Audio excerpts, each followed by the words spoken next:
Welcome to my channel friends. কেমন আছেন সবাই? আশা করছি সবাই খুব ভালো আছেন। আমি নন্দিতা আজকের নতুন একটা ভিডিওর সাথে আপনাদের সাথে হাজির হলাম। আশা করছি আজকের ভিডিওটা আপনাদের সকলের খুব ভালো লাগবে। তো এখন বাজে সকাল 7টার মতো, আর এখন বেরিয়ে পড়েছি গন্তব্যস্থলে পৌঁছানোর জন্য। তো কোথায় যাচ্ছি অবশ্যই জানাবো। তার আগে প্রথমে যেটা দেখালাম ওটা হচ্ছে আমাদের পাড়ার একটা শিব মন্দির। তো সেখানে প্রণাম করে টোটো ধরে সোজা চলে আসলাম। এখন এই ঘাটটা পার হতে হবে, আর এই ঘাটটা বাঁশের ব্রিজ। তো বাঁশের ব্রিজ শুনলে কেমন যেন গায়ে কাটা দিত আগে, তবে এখন অনেকটা ভয় কমে গেছে।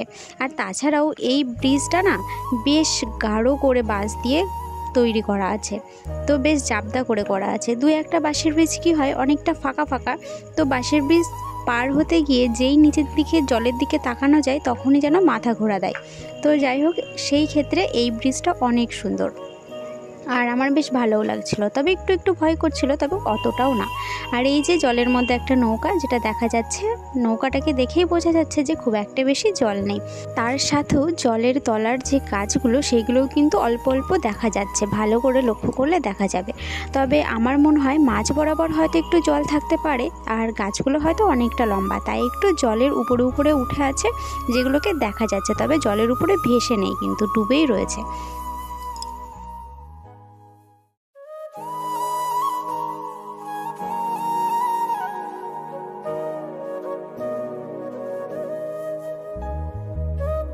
মাঝে মাঝে একটু ভয় লাগছিল ঠিকই, যখন বাইকগুলো যাচ্ছিল তখন একদম পুরো ব্রিজটা ঝনঝন ঝনঝন করে কেঁপে উঠছিল, তখন আমি থমকে দাঁড়িয়ে পড়ছিলাম।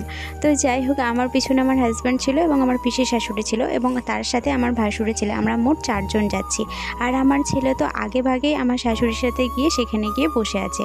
তো আমরা যাচ্ছি আমার বড় মা শাশুড়ি, যিনি মারা গেছেন, তো তিনারই শ্রাদ্ধের কাজ আজকে, তো সেখানে আর কি যাচ্ছি। তো দুদিন আগে যাওয়ার কথা ছিল আমাদের, কিন্তু আমার হাজব্যান্ডের কাজের চাপের জন্য আমরা দিনে দিনই যাচ্ছি। তো আজকেই যাব, আবার নাগাদ বিকেল আমরা আবার বাড়িতে রওনা দেবো। তো সকালবেলায় উঠেই তো চলে এসেছি, চা জল কিছুই খাওয়া হয়নি। আর আমার জানেন তো, সকালবেলায় যদি চাটা না খাই তাহলে সারা দিনটাই যেন কেমন একটা ঘুম ঘুম পাই, ঘুমের ঘোরের মধ্যে আছে এরকম একটা ব্যাপার লাগে। সেই জন্য আর কি বাসটা অনেকক্ষণ দাঁড়িয়েছিল, তাই আর কি আমার হাজব্যান্ডের সাথে একটু চা খেতে গেছিলাম, কিন্তু চা আর খাওয়া হলো না। যেই চা খেতে ঢুকবো সেই টাইমে দেখছি বাসের টাইম হয়ে গেছে, বারবার হর্ন মারছে। তো ওখানে একটা সুন্দর মা কালীর মন্দির ছিল, তো সেখানে প্রণাম করে সোজা বাসে উঠে চলে আসলাম। আর দেখুন, বসন্তকালে সমস্ত পাতা ঝরার সময় চারিদিকটা কেমন যেন ন্যাড়া ন্যাড়া লাগছে প্রকৃতিকে, কিন্তু তবুও যেন আমার কাছে সুন্দর লাগছে।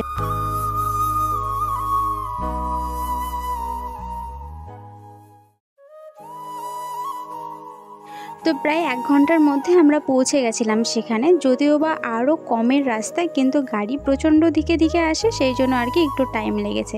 তো যাই হোক, আমরা পৌঁছানোর পরে আমি কিন্তু শ্রাদ্ধ বাড়ির পুরোপুরি ব্লগটা স্কিপ করেছি, আমি কোনো ভিডিও করিনি, কারণ শ্রাদ্ধ বাড়ির কখনো কোনো আনন্দিত কোনো মুহূর্ত হতে পারে না, সেখানে শুধু দুঃখজনক একটা ব্যাপার থাকে, সেই জন্য আর কি আমি স্কিপ করে গেছি।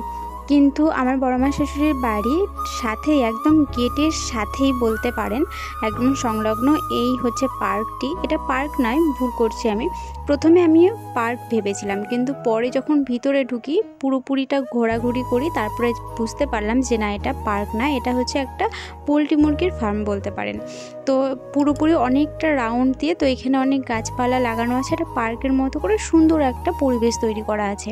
তো এইখানেই আর কি আসার জন্য আমার ছেলে সকালবেলা থেকে, যখনই আমি এসেছি, তো 2 দিন যেহেতু আমার কাছে ছিল না আমার ছেলে, তো আমি আসার সাথে সাথে আমার ছেলে তো জানে যে আমার প্রিয় কি এই ফুল গাছপালা, এগুলো আমি বেশি ভালোবাসি। তো সকালবেলা থেকে আমাকে একভাবে বলে যাচ্ছে, চলো মা, তোমাকে একটা সুন্দর জায়গায় নিয়ে যাব, খুব একটা সুন্দর জায়গায় নিয়ে যাব।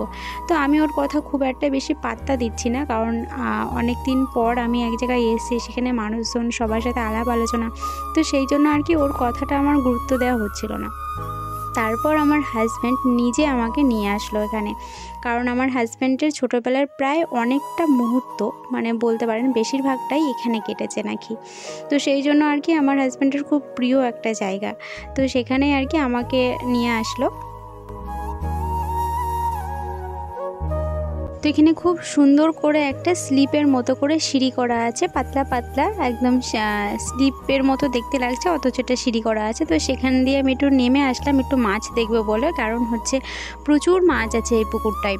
তো জলের উপরে খাবি খাচ্ছিল, তো দূর থেকে অতটা ক্যামেরায় আসছে না বলে আর কি আমি একটুখানি নামতে গেলাম। তো দেখছি আমার পিছনে পিছনে আমার ছেলেও নেমে পড়ছে।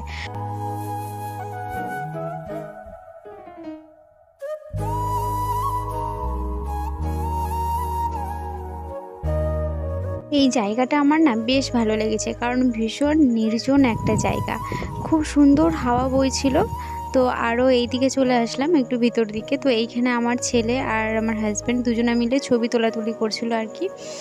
তো এমনভাবে ডেকেছে আমি বলছি কী না কি দেখাবে, তারপর দেখছি যে ওর মানে ছেলেকে ডাকছে একটু তাড়াতাড়ি করে যাতে আসে, সেই জন্য আর কি ছবি তোলার জন্য। তো যাই হোক এসে ঠকেই গেলাম।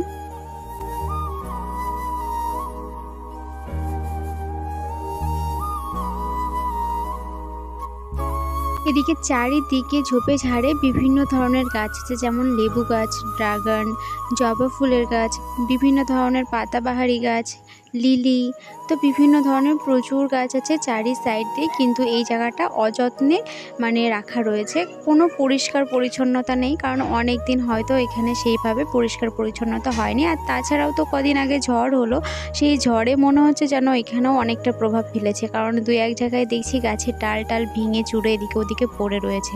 তো যাই হোক, তবুও কেন জানি এই একান্ত পরিবেশটা আমার ভীষণ ভালো লেগেছে, কারণ পরিবেশটা বেশ নির্জন ছিল।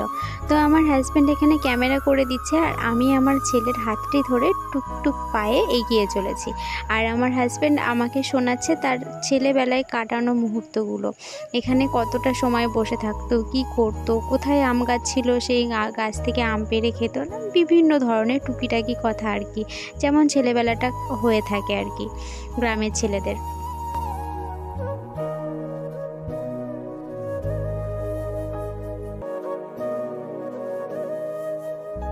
তো মাঝখানে পুকুর আছে, আর তার চারি সাইড দিয়ে রাউন্ড করে রাস্তা করা আছে গাছপালা দিয়ে। আর এই যে ঘরগুলো দেখা যাচ্ছে এগুলো হচ্ছে পোলট্রি মুরগি আছে, কিন্তু কোনো গ্যাস গন্ধ কিচ্ছু নেই, কোনো দুর্গন্ধ নেই।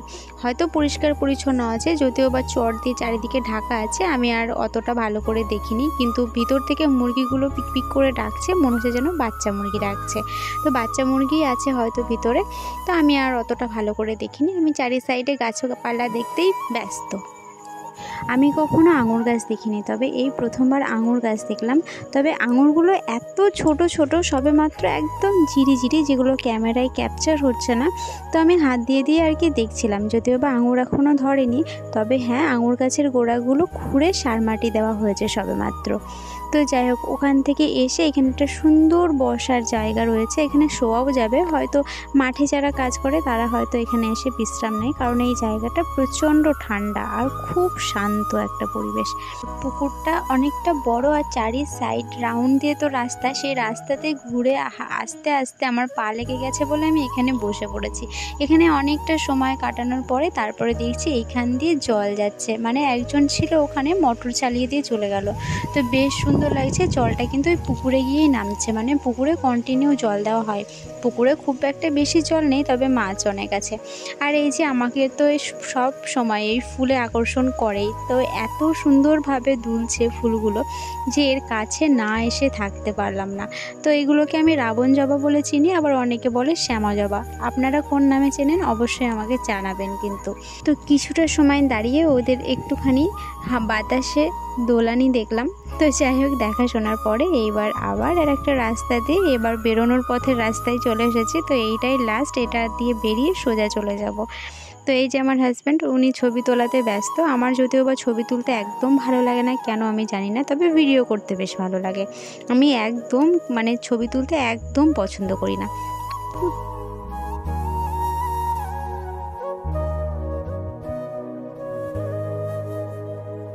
তো এত গরম পড়ে গেছে, তাও পিটুনিয়া ফুলগুলো টুকটাক ফুল দিচ্ছে। আর পিটুনিয়া ফুলগুলোকে দেখে বোঝাই গেল যে শীতকালেও এখানে প্রচুর ফুলের সমাহার ছিল।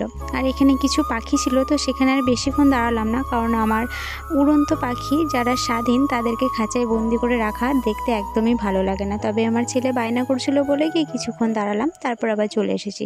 তো সবথেকে বেশি আকর্ষণ যেটা করছিল সেটা হচ্ছে এই বাগান বিলাসটা। আর এখানে প্রচুর ধরনের বাগান বিলাস রাখা আছে, যেগুলোর ফুল প্রায় শেষের দিকে। গাছগুলোও কিন্তু বেশ পুরনো, কারণ গাছের গোড়াগুলো দেখেই বোঝা যাচ্ছে যে গাছগুলো অনেক বছরের পুরনো।